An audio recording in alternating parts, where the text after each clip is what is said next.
रहा तू सारा संसार। शिव बाबा का नाम तुझे केवल करेगा पार। शाम सवेरे शिव बाबा का, शाम सवेरे शिव बाबा का कर ले तू गुणगान। जप ले प्राणी शिव बाबा का नाम। जप ले प्राणी शिव बाबा का नाम।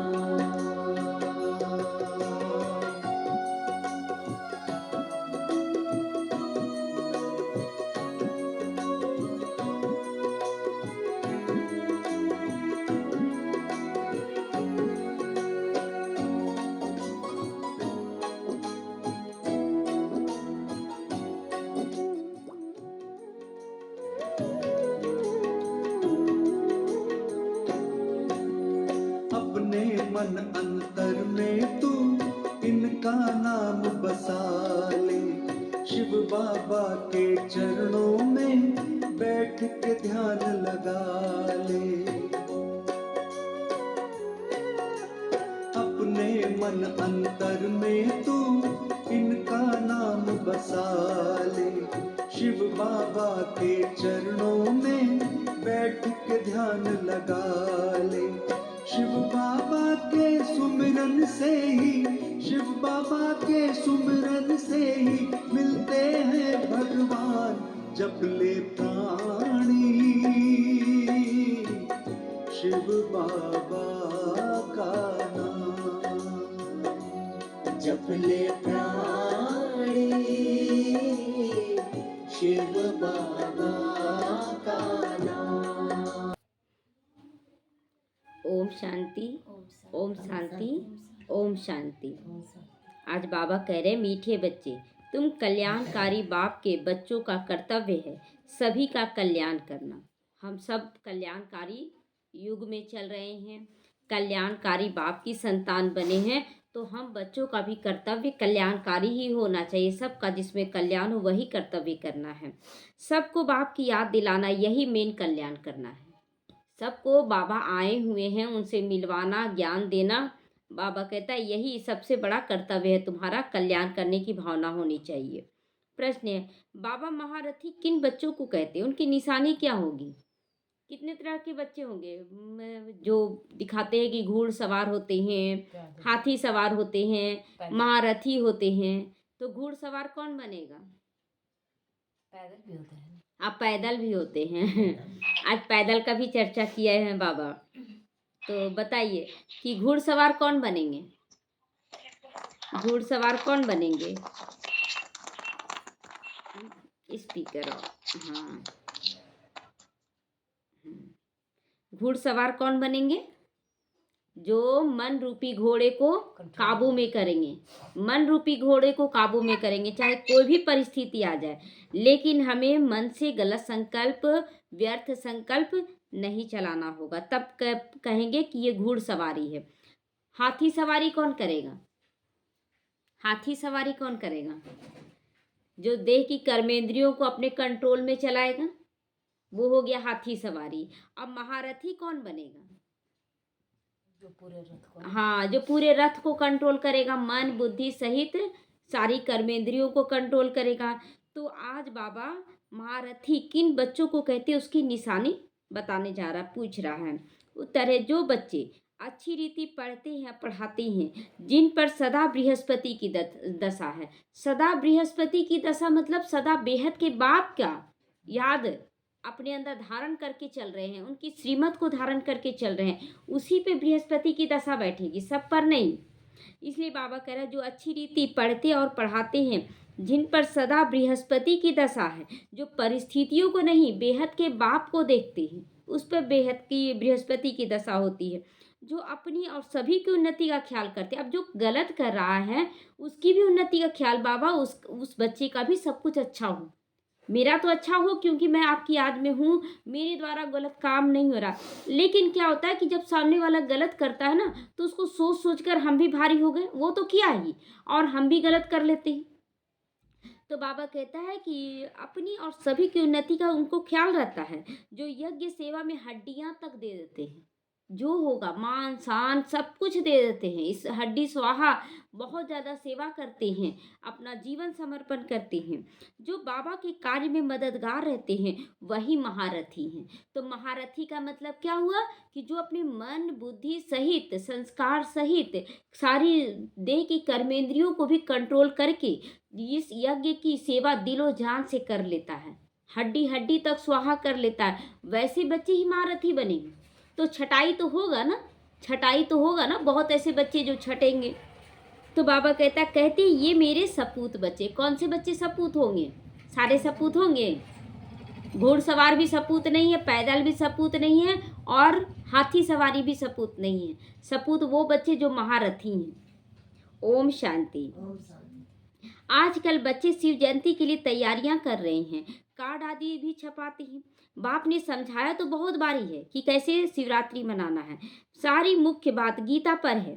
मनुष्यों की बनाई हुई गीता को पढ़ते पढ़ते आधा कल्प नीचे उतरते आ गए हैं। पढ़े तो बहुत, देखिए उसमें भी अच्छा लिखा हुआ, सब कुछ अच्छा है, बहुत कुछ, लेकिन उसको ग्रहण कोई नहीं किया। केवल पोथी पढ़ी पढ़ी जग मुआ, पंडित भया न कोई, ढाई अक्षर प्रेम का पढ़े सो पंडित होए। तो इसीलिए बाबा कहता वो गीता पढ़ते आए हो, लेकिन कोई प्रोग्रेस नहीं, बल्कि और नीचे गिरते चले गए और नीचे। और यहाँ पर भी बाबा सिखा रहा है, तो यहाँ से हम लोग ऊपर बढ़ रहे हैं, क्योंकि बाबा ज्ञान भी दे रहा है तो शक्ति भी दे रहा है, इसलिए आगे बढ़ रहे हैं। तो बाबा कहता नीचे उतरते आए हो, यह भी तुम बच्चे समझते हो कि आधा कल्प दिन आधा कल्प है रात। 2500 साल तक स्वर्ग रहेगा तो 2500 साल तक नर्क रहेगा। तो पूरी तरह से नर्क नहीं रहेगा, जैसे स्वर्ग धीरे धीरे कम हुआ ना, तो नर्क भी धीरे धीरे बना, अचानक थोड़े ही दुख में आ जाएंगे। द्वापर में, द्वापर आया विकार में गए तो क्या दुख में गिर जाएंगे? तो मंदिर कौन बनाएगा? मंदिर कौन बनाएगा? चंदावन का इसमें नंबर ऐड है। तो बाबा कहता आधा कल्प दिन आधा कल्प रात। तो कल्प धीरे धीरे नीचे गिरता है। भक्ति भी अचानक खराब थोड़ी है, भक्ति तो सतो प्रधान था शुरू में, लेकिन धीरे धीरे भक्ति का भी जो भावना था ना वो कम होता चला गया। तो आधा कल्प नीचे उतरते आए हैं, तो आधा कल्प रात आधा कल्प दिन। तो अब बाबा टॉपिक देते हैं कि उस पर मंथन करना चाहिए। तुम लिख सकते हो भाई बहन आकर समझो, एक गीता शास्त्रीय ज्ञान का, बाकी सारे शास्त्रीय भक्ति के। ज्ञान का शास्त्र एक ही है जो पुरुषोत्तम संगम युग पर बेहद का बाप परम पिता परमात्मा त्रिमूर्ति शिव सुनाते हैं, या तो लिखना है कि ब्रह्मा द्वारा सुना रहे हैं, जिससे 21 जन्मों की सदगति होती है। बाबा क्लियर लिखने बोलता है कि शिव बाबा द्वारा ये ज्ञान दिया जा रहा है, ये सच्चा ज्ञान गीता का ज्ञान है, जिससे सबका सदगति होता है। तो ज्ञान का शास्त्र एक ही है जो पुरुषोत्तम संगम युग पर मिल रहा है, ब्रह्मा द्वारा सुना रहे हैं, जिससे 21 जन्मों की सदगति होगी। ज्ञान की गीता 21 जन्मों का वर्षा मिलता है, ज्ञान की गीता से 21 जन्मों का वर्षा मिलता है। और जो स्थूल गीता जो भक्ति मार्ग का गीता है, उससे क्या हो गया, हमारा गिरती कला हो गई, और बाबा का ज्ञान सुनने से चढ़ती कला हो गई। तो 21 जन्म का सदगति मिल जा रहा है। ज्ञान की गीता 21 जन्मों का वर्षा मिलता है, फिर 63 जन्म भक्ति की गीता चलती है जो मनुष्य की बनाई हुई है। मनुष्य की बनाई हुई गीता 63 जन्म चलता है चारों तरफ। तो बाबा कहता है ये जो ज्ञान का शास्त्र है जो पुरुषोत्तम संगम युग पर बेहद का बाप परम पिता परमात्मा त्रिमूर्ति सुनाते, ये लिखना चाहिए। 63 जन्म भक्ति की गीता चली जो मनुष्य की बनाई हुई है। बाप तो राजयोग सिखलाकर सदगति देते हैं, फिर सुनने की दरकार नहीं रहती कि इस गीता का ज्ञान से दिन हो जाता है। बाबा कहता है वो जो गीता सुनते आए हैं उसको सुनने की दरकार नहीं रहती है। क्यों नहीं रहती है गीता का ज्ञान? क्योंकि इस गीता को सुनने से हमारा सदगति शुरू हो जाता है, महसूस होने लगता है कि हम सुख की दुनिया में जा रहे हैं। अपने आप हमारा मन बुद्धि क्या होता है, एकदम स्थिरता आने लगता है, हमारी कर्मेंद्रियों से अच्छे कर्म होने लग जाते हैं। और उस गीता में भी लिखा हुआ लेकिन फॉलो नहीं कर पाए अभी तक, केवल पढ़ते आए हैं। तो बाबा कहता है देखो ये चढ़ती कला हो रही है, ये चढ़ती कला हो रही है, इसको देख लीजिए, ज्वाइन करवाइए। तो बाबा कहता है इस गीता से हमारा चढ़ती कला हो रहा, 100% पवित्रता सुख शांति का अटल अखंड सतयुगी दैवी स्वराज्य मिल जा रहा है। इस गीता का ज्ञान से क्या स्वराज्य। लोग समझते हैं ना कि हम दूसरों के ऊपर राज करें। दूसरों के ऊपर क्यों राज करना? अरे पहले खुद के ऊपर तो राज कर लो। ये राजयोग है, यानी कि स्वराज्य अधिकारी पहले बनना, तब विश्व राज अधिकारी बनेंगे। हम अपनी कर्मेंद्रियों को कंट्रोल नहीं कर पा रहे हैं, हम अपनी मन बुद्धि संस्कार को कंट्रोल नहीं कर पा रहे हैं, और हम सोच रहे दूसरों को जीत लें। तो दूसरों के संस्कारों को कब जीतेंगे? जब हम अपने ऊपर कंट्रोल करेंगे। मेरा अपने ऊपर अटेंशन होगा, फिर कैसी भी संस्कार वाले लोग मिलेंगे ना, तो आप उसको जीत लेंगे, आप उसको जीत लेंगे। एक बहन आई तो बहुत एक बहन आई तो वो बड़ी कड़े वीआईपी हैं और कड़े संस्कार की थी, तो सबके साथ बहुत अच्छा व्यवहार कर रही थी, लेकिन उनसे हर जगह किसी न किसी से झगड़ा हो जाता था। तो वैसे ही यहाँ पर भी आई, तो उनसे बात उत किए तो बहुत अच्छे से बातचीत करने लगी, लेकिन अचानक एक दिन वो उनका संस्कार जो टक्कर खाने का था वो मेरे साथ भी हो गया। अब टक्कर खाए तो तुरंत हम बोले कि हम तो क्षमा याचना किए तुरंत उनसे कि मेरे बात का अगर आपको बुरा लगा तो हम माफ़ी मांगते हैं आपसे।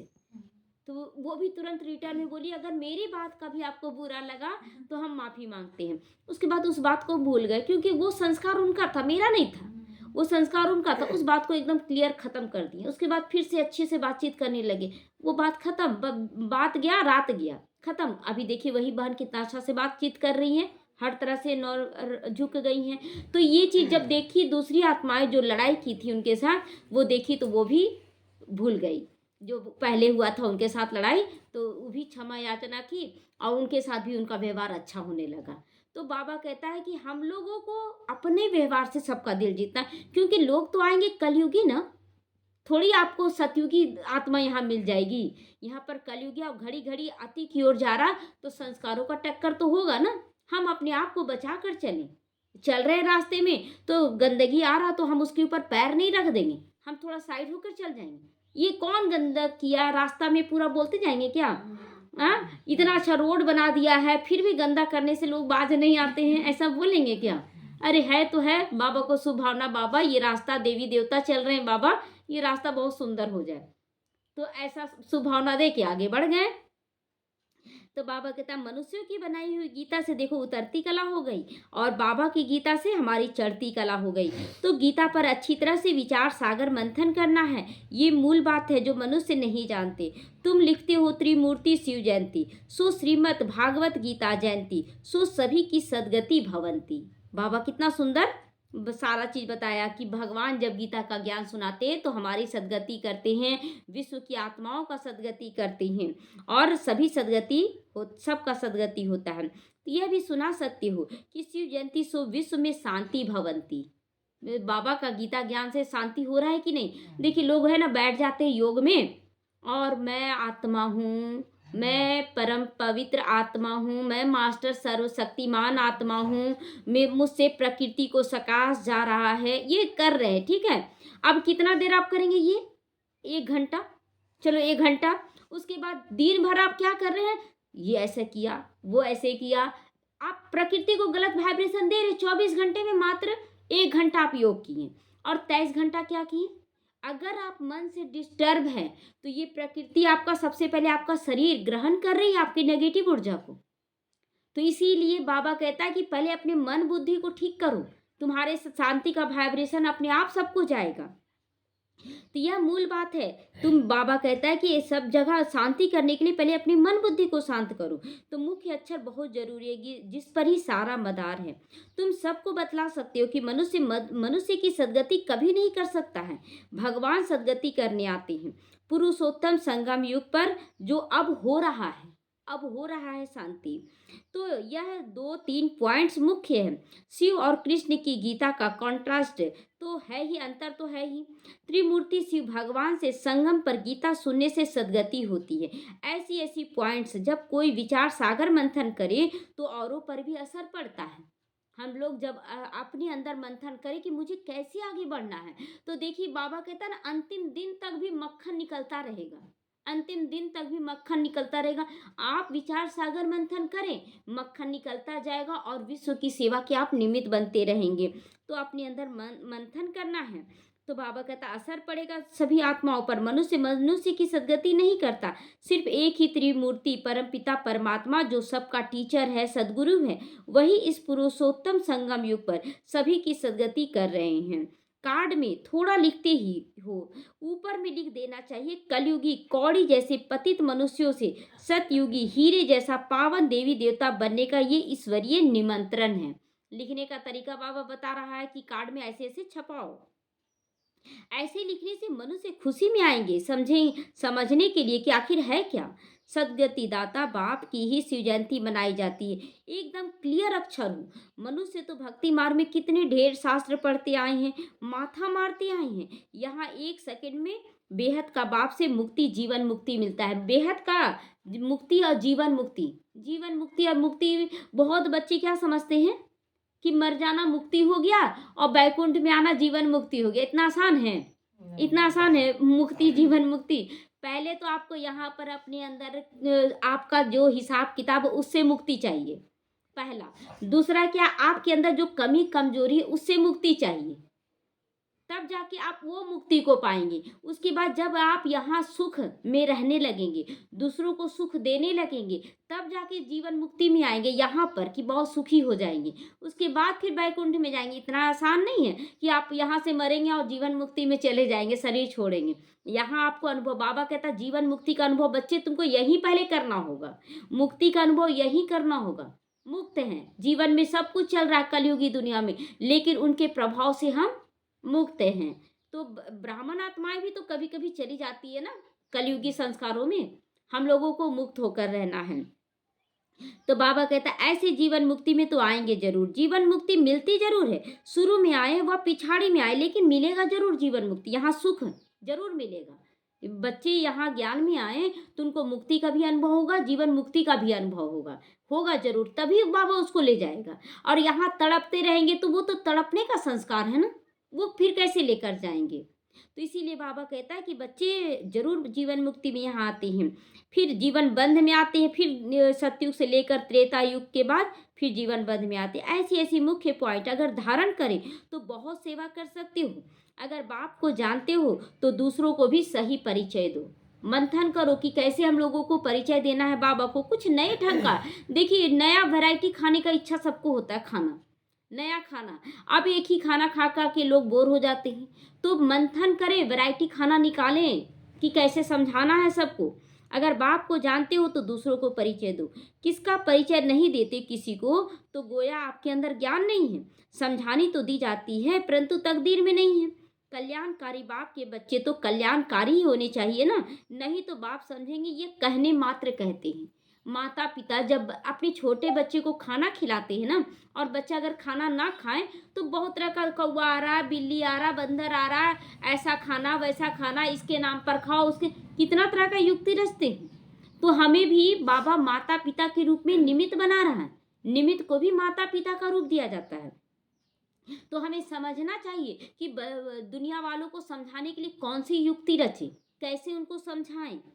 तो बाबा कहता है कि युक्ति रचना है कि कैसे कहें। अगर नहीं समझाते तो बाबा कहेगा कि कल्याण करने की क्षमता नहीं है। हम शिव बाबा के बच्चे कल्याण करते नहीं। साहूकार अथवा गरीब, कल्याण तो सबका करना है ना, चाहे साहूकार हो चाहे गरीब हो, सबको समझाने की युक्ति रचनी है। तो ड्रामा में नूंद ही ऐसी है। बाबा कहता है परंतु पहले से गरीब उठाएंगे क्योंकि उन्हों को फुर्सत नहीं मिलती। पहले गरीब उठाएंगे, साहूकार नहीं उठाएंगे क्योंकि उनको तो फुर्सत नहीं मिलती है। और गरीब कितने प्रकार के होते हैं। गरीब भी ऐसा नहीं है जो धन का गरीब हो वही गरीब उठाएगा, ऐसा तो नहीं है। गरीब भी तो 4 प्रकार के हैं ना, 4 या 5 प्रकार के होते हैं गरीब। कौन कौन से गरीब होते हैं। हाँ, तन का गरीब होता है जो बहुत बीमार है, वो भी तो आएगा ना।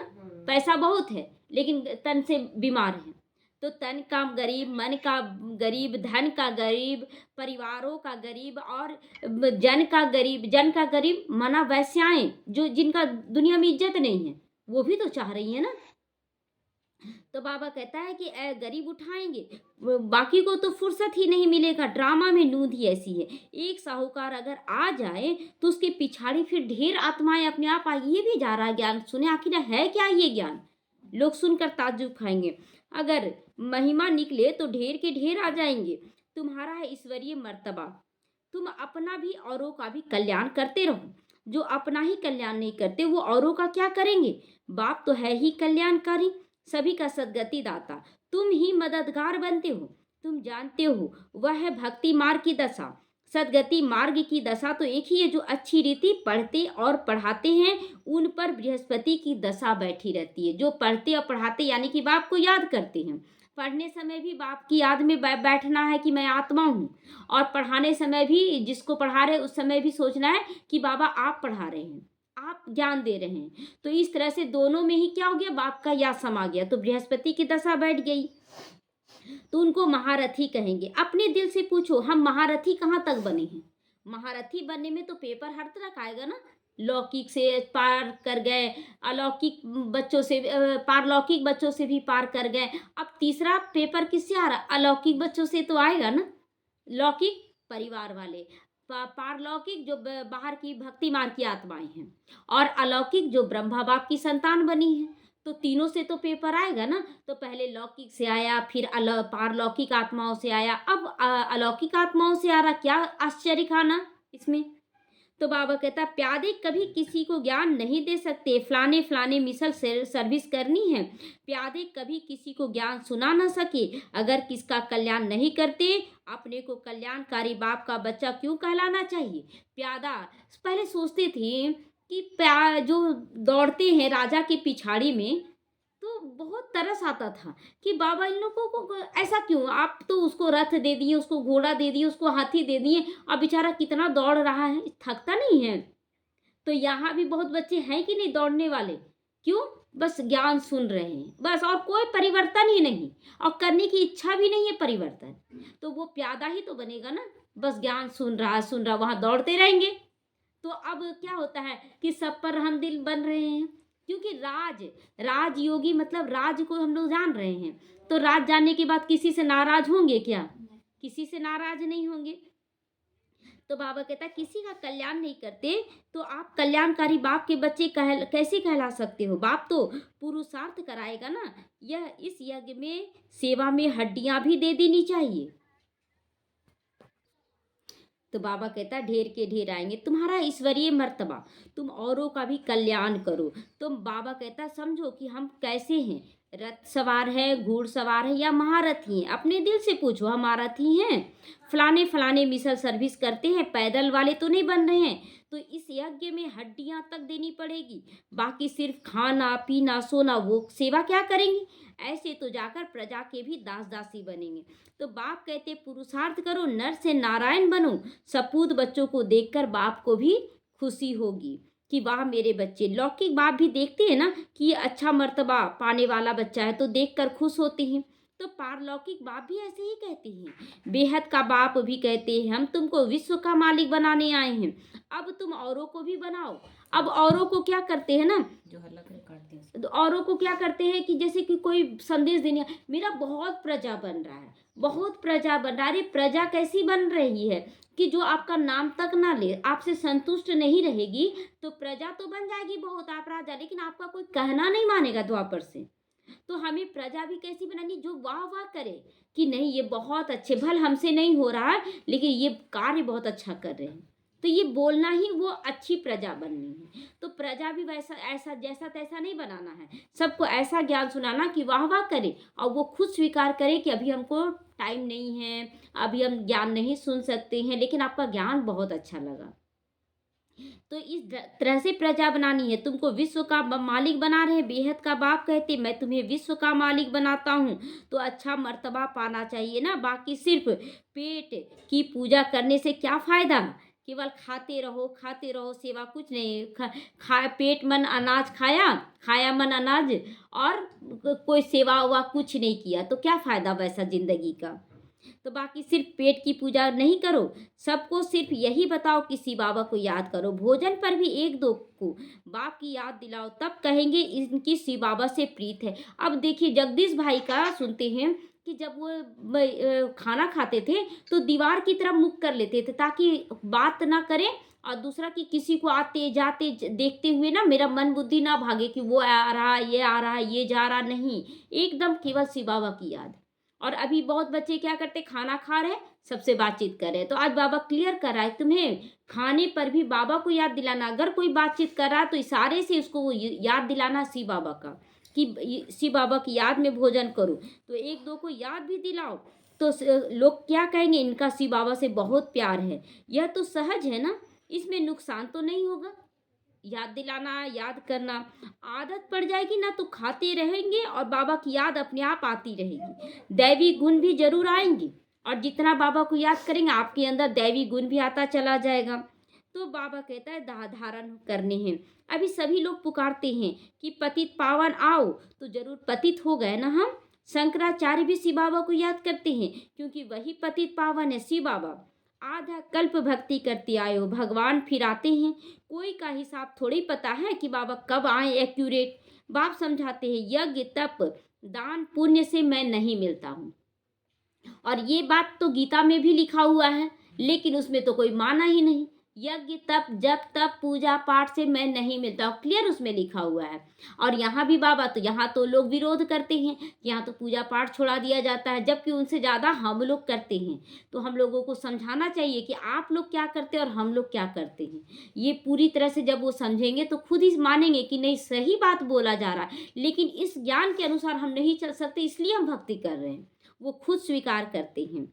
तो बाबा कहता है कि कोई का हिसाब किताब नहीं निकाला जा सकता है। इसमें गीता भी आ जाती है। इस गीता भी हमें अब नहीं पढ़ना है। यह शास्त्र आदि पढ़ने से कोई की सद्गति नहीं होती है। गीता वेद उपनिषद सब है भक्ति मार्ग के शास्त्र। बाप तो बच्चों को सहज राजयोग सिखला रहा है कि अपने ऊपर राज करो, सारे राजों को सुनकर अब योग लगाओ परम पिता से। और ज्ञान सिखलाते जिससे रजाई प्राप्त कराते। सारे राजों को बता दिया, अपने ऊपर राज करना सिखा दिया, दिलों पे राज करना सिखा दिया, तो हम क्या बन गए, राजयोगी बन गए। तो बाबा कहता है कि रजाई प्राप्त करना सिखाते, इनका नाम ही है राजयोग। इसमें पुस्तक की कोई बात नहीं है। पुस्तक की बात है क्या कि अपने ऊपर राज करने के लिए हम पढ़े कि कैसे करना है। हाँ, बाबा तो क्लियर कर रहा है ना हर चीज की, बोलना कैसे है, देखना कैसे है, कर्म कैसे करना है। तो इनका नाम ही है राजयोग। इसमें पुस्तक की बात नहीं है।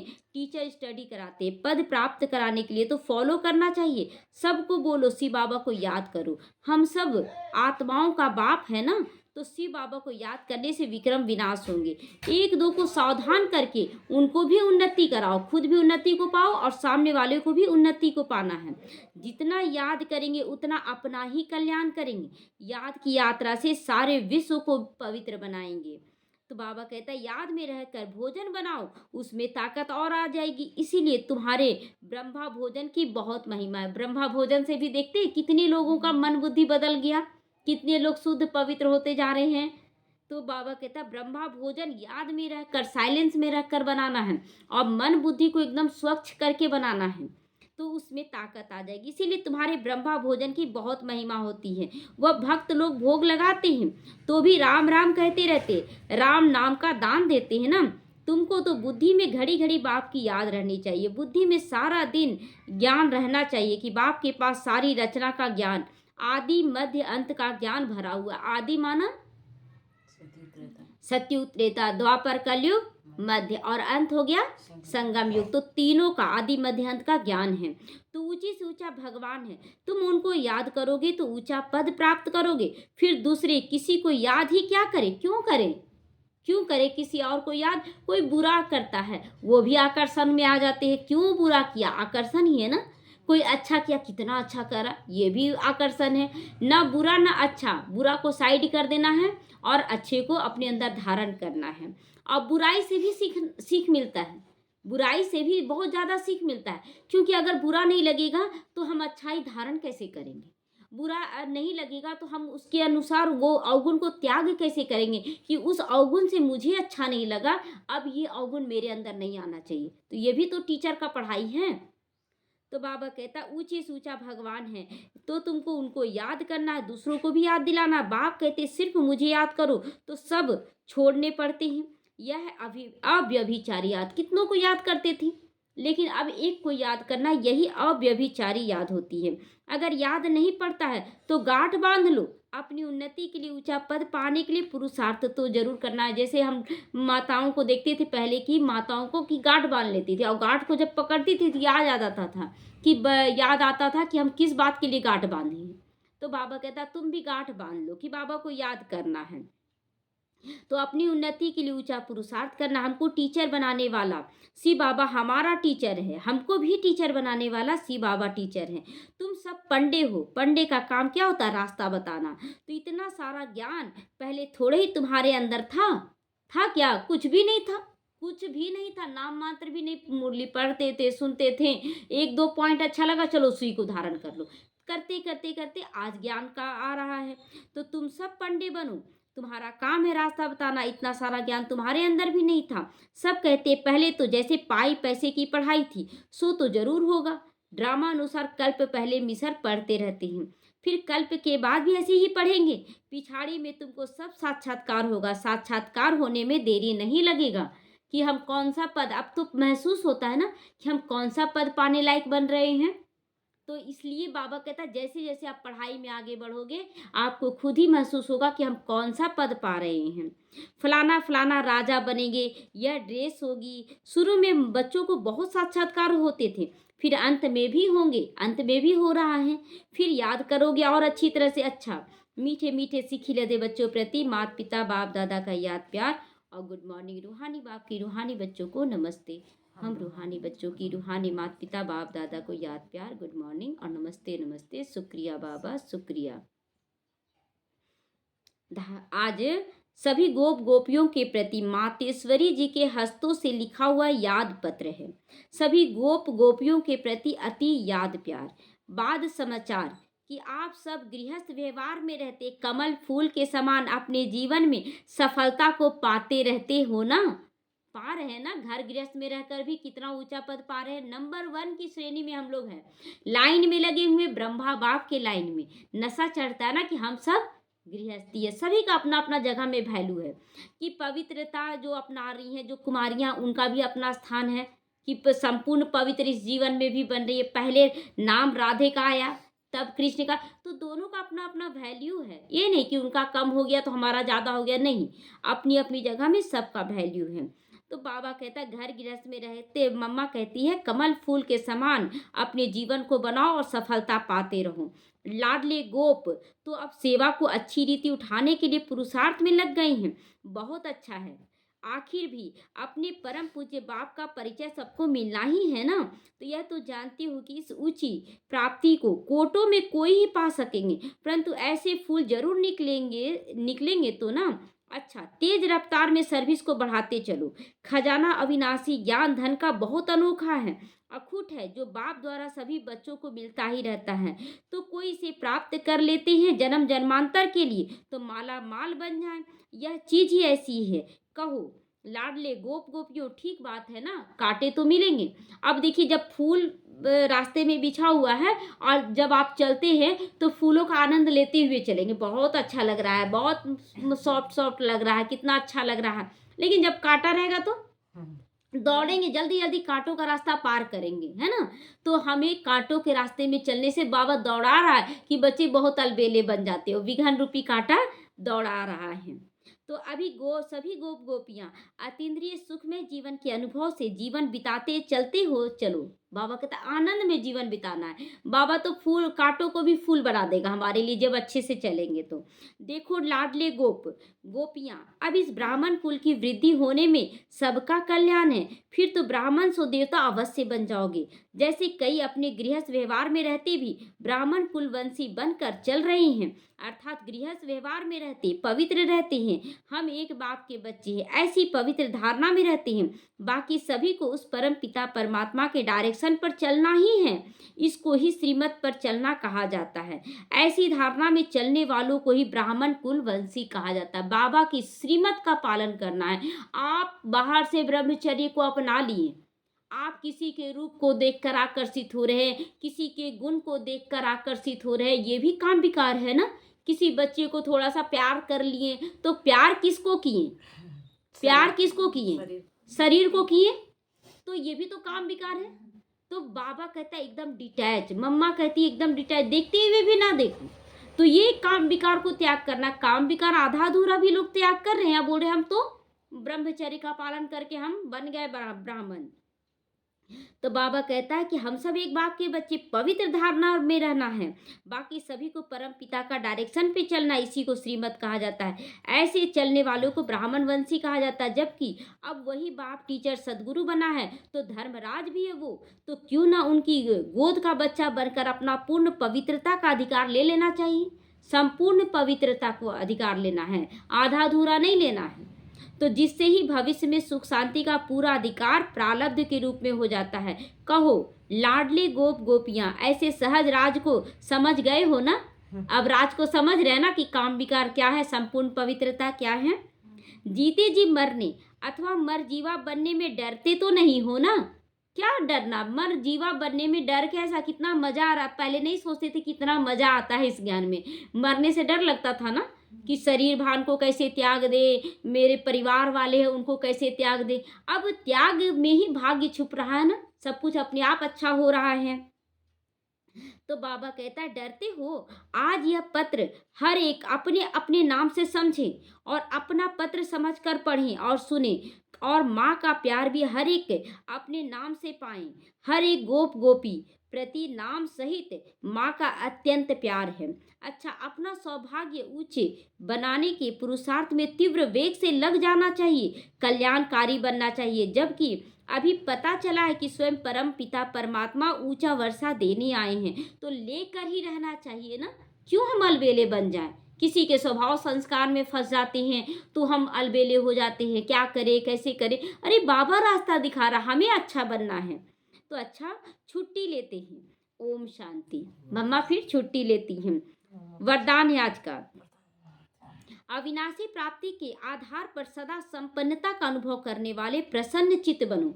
अविनाशी प्राप्ति का आधार क्या है? श्रीमत। श्रीमत के संपूर्ण राज को समझकर अगर आप चलते हैं तो क्या हो जाएगा? संपन्नता का अनुभव होगा, और संपन्नता ही प्रसन्नता का अनुभव कराएगा, और प्रसन्न में जब रहेंगे तो सफलता के रास्ते में आगे बढ़ते चले जाएंगे। तो संगम युग डायरेक्ट परमात्मा प्राप्ति है, देहधारियों से प्राप्ति नहीं है। जो हम देहधारी में अटके, वर्तमान के आगे भविष्य कुछ भी नहीं है। वर्तमान इतना मीठा इतना सुंदर है कि भविष्य क्या है? कुछ भी नहीं है अभी जो मिल रहा है। इसीलिए आपका गीत है, जो पाना था सो पा लिया। तो इस समय का गायन है, अप्राप्त नहीं कोई वस्तु ब्राह्मणों के खजाने में। और लोग बोलते कैसे पाएं कैसे पाएं। अरे भगवान जब साथी है तो कैसे नहीं पाएंगे, पाएंगे ही पाएंगे। तो इस समय का गायन है ना, अप्राप्त नहीं वस्तु कोई वस्तु ब्राह्मणों के खजाने में। तो यह अविनाशी प्राप्तियां हैं, इन प्राप्तियों से संपन्न रहो तो चलन और चेहरे से सदा प्रसन्नता की विशेषता दिखाई देगी सबको। अभी आ रहे थे तो लोग बोल रहे थे ना कि आप लोग को ठंडा नहीं लगता, आप लोग कितने बजे उठते हैं, आप नाश्ता बना कर जाते हैं लोग।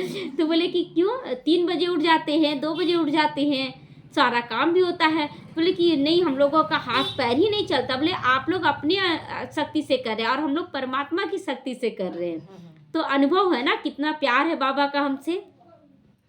तो कुछ भी हो जाए, सर्व प्राप्तिवान अपनी प्रसन्नता नहीं छोड़ सकते। तो अपनी प्रसन्नता छोड़ देंगे, ठंडा का दिन आ गया तो कैसे करें, और मजा आ रहा है।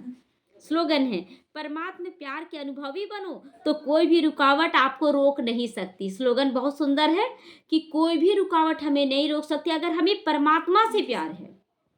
अव्यक्त साइलेंस द्वारा डबल लाइट फरिश्ता स्थिति का अनुभव करो। कोई भी आपके समीप संपर्क में आए तो महसूस करे कि ये रूहानी है, आत्मिक स्थिति है, इनकी अलौकिक है। अपने पूर्वजपन की स्मृति से सभी आत्माओं की पालना शांति की शक्ति से करो। शांति, उसको देखिए, शांति चाहिए, हर एक को प्यार चाहिए। तो बाबा कहता ऐसी पालना महसूस कराओ कि लोग ब्रह्मा को याद करें कि ऐसे ही ब्रह्मा की पालना होती होगी, मम्मा की होती होगी। तो स्मृति पूर्वजपन की, अपने पूर्वजपन की स्मृति से सभी आत्माओं की पालना शांति से करो। आपका फर्ज है अशांति के वायुमंडल में आत्माओं को शांति का दान देकर उनमें शांति की, सहन शक्ति की हिम्मत भरना।